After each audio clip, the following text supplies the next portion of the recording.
কেউ একজন খুব দারুণ একটা কথা বলেছিলেন, যে জিনিসে আমাদের কোনো অধিকার নেই সেই জিনিসের ওপর যখন আমাদের ভাগ বসানোর ইচ্ছে হয় তখন শুরু হয় মহাভারত। কিন্তু কোনো জিনিসের ওপর অধিকার থাকা সত্ত্বেও যখন সেটা ছেড়ে দিতে মন হয় তখন সৃষ্টি হয় রামায়ণ। বাবার দেওয়া কথা রাখতে গিয়ে যিনি ত্যাগ করেছিলেন অযোধ্যা ধাম, শ্রী রাম হতে গিয়ে অনেক কিছু হারিয়েছিলেন।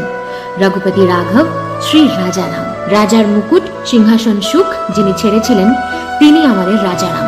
একটা প্রবাদ ছিল না, রঘুকুল রীত সদা চলি আই, প্রাণ যায় পর বচন না যায়।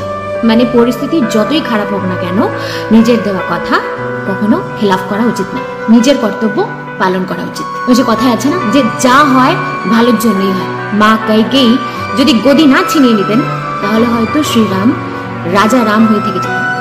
রামচন্দ্র বনবাসে গেলেন এবং ফিরলেন ভগবান শ্রীরাম। রাবণ ভগবান শ্রীরামের থেকে অনেক বেশি শক্তিশালী ছিল, টাকা পয়সা, তার সোনার লঙ্কা, এবং শুনেছিলাম রামচন্দ্রের থেকেও নাকি তিনি অনেক বড় ধার্মিক ছিলেন, কিন্তু তাও তিনি রামচন্দ্রের কাছে হেরে গিয়েছিলেন। শ্রীরাম কোথায় সর্বশ্রেষ্ঠ ছিলেন? তার চরিত্র। কথায় আছে চরণ আমাদের মন্দির অব্দি নিয়ে যায়, কিন্তু আচরণ আমাদের ভগবান অব্দি নিয়ে যায়। সনাতন ধর্ম, সনাতন ধাম, বাকি সব মিথ্যে, সত্যি একমাত্র রঘুনন্দন রাজা রাম। তাই বলো জয় শ্রীরাম।